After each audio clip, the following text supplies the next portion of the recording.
Welcome to day 3 of the Fall or Autumn Watercolor Challenge.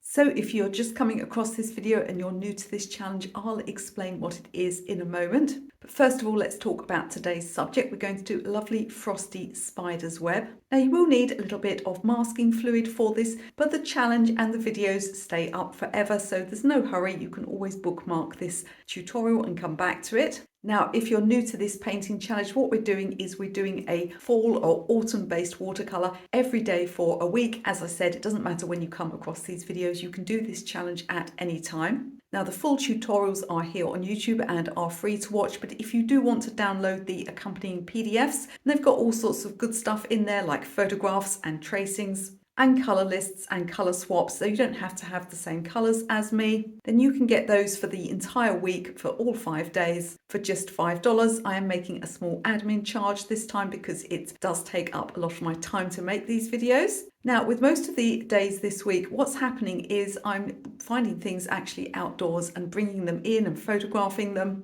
because I really wanted the challenge to be real things that I have experienced and seen in my own life. But here's the problem. We have exceptionally warm weather this autumn in the UK. And when I wrote the idea of having a frosty spider's web, which I really want to do, I didn't bank on it being 20 degrees. Now, this has happened to me in the past when I used to teach terms of watercolor painting and drawing. I would always schedule an autumn leaf class, and every year it would happen, like autumn would either come earlier and there'd be no leaves left by the time the class came around, or often it would just start late and again there would be no leaves to hand. So I'm afraid we do have a stock photo this time. There's nothing I could do about it. The weather just did not comply, and although we have some beautiful autumn leaves and all of the trees and the horse chestnuts and everything is behaving, and all of the squashes are coming into the shops, frosty spiders webs we do not. So I found a nice copyright-free photograph for you to use. As I said, if you want to find out how to grab those photos and all the other stuff that goes along with these tutorials, I'll link that in the video description. So let's get started. Let's have a look at today's picture. Now, I chose it because I like the shape of the web, not necessarily because it's exactly what I was looking for. It can be quite hard with the copyright-free websites to find exactly what you want, and I wanted something a bit more frosty than this and a bit lighter and brighter. But really all that matters is we've got the shape of this lovely web. We're going to make it look all frosty and sparkly. I'm also going to do it in kind of a vignette style. So in other words, rather than going to a hard edge like this, we'll fade it out to white paper around the edges. You will need some masking fluid and some salt for this tutorial. So here's our spider's web drawing. Now, as I always caution you when you're copying me on YouTube, don't do your drawing as dark as this. I want you to do it as light as possible, but just so you can see it. And next we're going to apply some masking fluid. I have to draw a little darker so you can see it on camera. So I've got some white schminky masking fluid here, and all I'm going to do is literally follow along the lines. I'm using an embossing tool. If you don't have one of these, you can use a ruling pen, you can use an embroidery needle, anything at all that applies the masking fluid nicely. Some people do use a brush, but if you leave it on your brush, it will mess things up quite severely, unless you put, some people rub onto some soap beforehand. It's not something I like to do, but whatever works for you. You do get masking fluid with applicators. I don't like them myself. My students used to bring them into class, and I know for a fact that they only work for so long before they block, because it is, after all, liquid rubber. Now, because I want sort of a frosty dewdrops look on this, I'm going to dot in places. So in other words, I'm not going to do solid lines. I'm just going to do dots in places. I'm going to take this masking fluid across every part. You want to work methodically. Don't lean on where you've worked. So start in a way that enables you to move along. Turn your paper if necessary. Once you've applied your masking fluid, you need to give it time to dry. It's going to take at least 5 or 10 minutes. It'll generally, if you've got one of the coloured ones, it may go a little darker as it dries. If you've got a white one like me, then often it will dry clear, which is another reason to be quite methodical. Otherwise, you can't always see where you've placed it. So I'm going to work all the way across. When it's dry, it'll still be tacky. Some people say to me, oh, it's, it doesn't ever dry, Michelle. It will be dry. It'll just be tacky because it's essentially liquid rubber or something similar. So we're going to take this across every single pencil line. You'll notice that I didn't do all of the drawing, some of the stuff around the edges here, and that's because I want this kind of vignette effect. If it suits the size of your paper to go a little larger, then feel free to do that. Also, if you find this a bit too overwhelming, you can always reduce the amount of lines, whatever you're happy with. So when is the best time to run out of masking fluid? Could it be during a timed watercolor challenge week on YouTube? Of course, I had a spare. That's empty too. But I did just about get enough to do my spider's web. I need to buy some more now. So we're going to start the painting, and if you're thinking, oh goodness, this was a lot of work, you've probably done the hardest part already, because the painting is going to be actually fairly simple. So I'm going to do the painting in 2 layers. I'm going to start with a sort of a light underneath wash, and as I said, we're going to depart from the colours in the photograph. I want to get this kind of weak autumn sunsetty look at the top. So I've chosen this colour here. Now this is Winsor & Newton orange red shade. It's kind of a sort of in between pink and orange. It's a pinky orange if you like. It's perfect for sunsets. Now if you don't have this colour, and you probably don't, you can just get an orange or a warm yellow and mix with some permanent rose. I've also got here this colour by Daniel Smith. This is called Manganese Blue Hue. Again, if you don't have this one, you can mix some cerulean with a bit of phthalo blue, or use any kind of turquoisey blue. And we're going to start by applying some water around the outside so we get that nice faded out look. I've got a couple of brushes here. I've got sort of a larger one. You don't need a very good point on this. You can use an old brush. And I've got a flat brush for applying the water around the outside, which is what I'm going to do first. I would actually just take the water pretty much to the edge of your paper.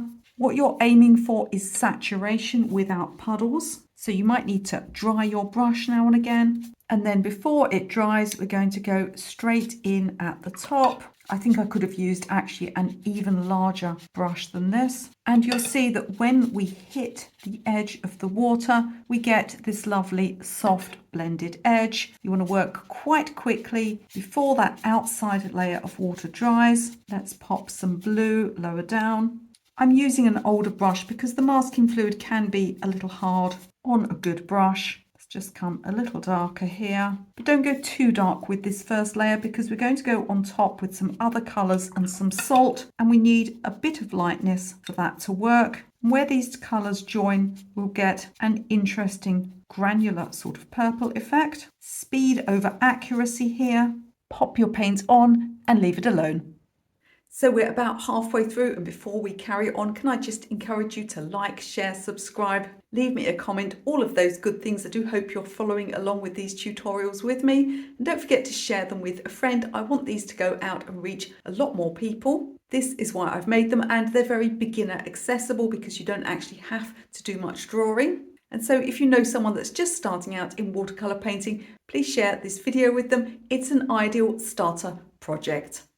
So we're going to add a few more things in now. I've got this nice big chunky salt here. People always ask me where I get this. It's just from the local supermarket. It's just sea salt. It's the type of salt you put in a grinder, one that you keep on the table. I've also bought in a yellow. I want to get some yellow warming up this colour in the background here. I also want to mix it with the blue and get some nice greens. So there's a bit of ultramarine green shade in here. Don't worry about the green shade. Any ultramarine will do. This yellow is Talon's Rembrandt Cadmium Yellow. I think it's Cadmium Yellow Light. I'll pop it in the PDF anyway. It's basically one step up from lemon, so it's a bit less green and a bit less acid. Honestly, you could use any yellow for this project. Pretty much any colours, to be honest. Now, this layer is dry, so don't be fooled by the video cut. You need to let this first layer dry, and I mean at least 30 minutes. We're going to paint the next layer all in one go. Could you put more layers on? Yes, you could. You could even put more layers on. You could go in with a smaller brush after you've taken off the salt and the masking fluid. My only concern with this one is that I may not get rid of all the pencil, but you will because you have used lighter pencil marks than me because you don't need anybody to see it on camera. You also need to make sure you've got 2 water jars on the go at this point so that we can put clean water around the edge and use the other one for rinsing the paintbrush. I'm going to paint a little more slowly this time, so we're going to come down, adding clean water around the edges and working in the middle. Salt needs to be thrown on quite wet paint. We'll also drip some extra paint on top, and that should give us some nice effects. So let's start by wetting around the outside. I know you can't see the whole of my board, but there you go. There's really not much more to it. Everything you need to see is on camera. So I'm just going to start by wetting at the top here. I want to keep this top area light. So I'm going to come down with clean water till we get to just where it touches the blue. I'm going to come in now with a little of the yellow. So where it overlaps the pinky orange colour, it's going to go a nice warm autumny colour. You see as it starts to overlap the blue, it's going to become more green. We're going for a bit more unevenness now, so I'm going to drop some red in. And before it gets a chance to dry, I'm going to come in with some salt crystals. Try not to drop these too evenly. They look far better when they're sort of in more groups, shall we say. I'm just going to dry my brush and just sweep some of this out. I'm not quite happy with the way that's looking up there. There we go, that's better. So continuing to come down the sides with clean water. I'm now going to go in with some stronger blue. So this is still the first blue that we used, the manganese blue hue. If you're wondering what hue means, it means colour. And why do they put it on a tube of paint? They put it on to indicate that it's mimicking another colour. Now that can sometimes be something to do with quality, but we know Daniel Smith is excellent quality, so that's not the case here. I'm going to just bring a little more yellow down so we get more greens. So I haven't looked into this specific colour, but the reason that they're using a hue rather than the real colour obviously means that there's something wrong with the original pigments that used. It could be that they're not stable, that they've been found in modern times to fade. It could be that they're not available anymore and pigments become unavailable for various reasons. Could also be that they've been found to be poisonous or not good for people. Understand that I'm only guessing here, but there'll be a reason that Daniel Smith are using a hue rather than the original manganese blue. You can always have a look online if you want to find out why. So basically, when you see the word hue, it's like a copy. It's a copy of an original colour. And as I said, it doesn't always mean there's anything wrong or that it's a worse quality. I'm dropping a little pink in here because let's get some purples. Now, where we get all three of these colours mixing together, we may end up getting some neutrals, because if you mix all three primaries, you will get greys. I'm going to come back down with the blue. That's pretty much all of that blue in my palette, but that's okay because I'm going to start using this other one now. This is one of my favourite colours. If you're wondering what red shade and green shade mean on some of these blues, I do have a video that explains it. I'm going to drop more salt down here. That's pretty fun, isn't it? Looks like an autumn rainbow, but I want a few more darks in there. So let's get some nice dark green. I may even add some red in it so that we start to get, you know, a real dark neutral. Let's go a little bluer with that. And I'm going to drop some of this in and a little up the top, so keeping it generally darker down towards the base. So when we put wet paint into areas that are damp, we encourage bleeding and these star shapes, which are really quite pretty. Will also help the salt to work more effectively. I think I want a little more salt over here. Now, the salt technique is notoriously hit and miss. Certainly something will happen because it always does when you use salt. But we can't be entirely sure if we'll get crystallized shapes or just little circles like we've got on some of these here. It's very dependent on things like humidity and room temperature. I'm actually painting after dark here because our clocks went back yesterday here in the UK, which means that it's getting dark between 4 and 5 p.m. So I'm filming entirely under artificial lights. But when I take this off, it'll probably be in the morning and I'll be able to show you a little bit more of a brighter effect. You know what? It's a bit mad, but I really like it, so I'm going to leave it alone. You could, of course, use much more muted colours if you wanted to. And now we need to let it get completely dry. And I am not talking about half an hour. I'm talking about probably overnight. I'll come back in the morning and we'll take the salt off, take the masking fluid off and see what we've got.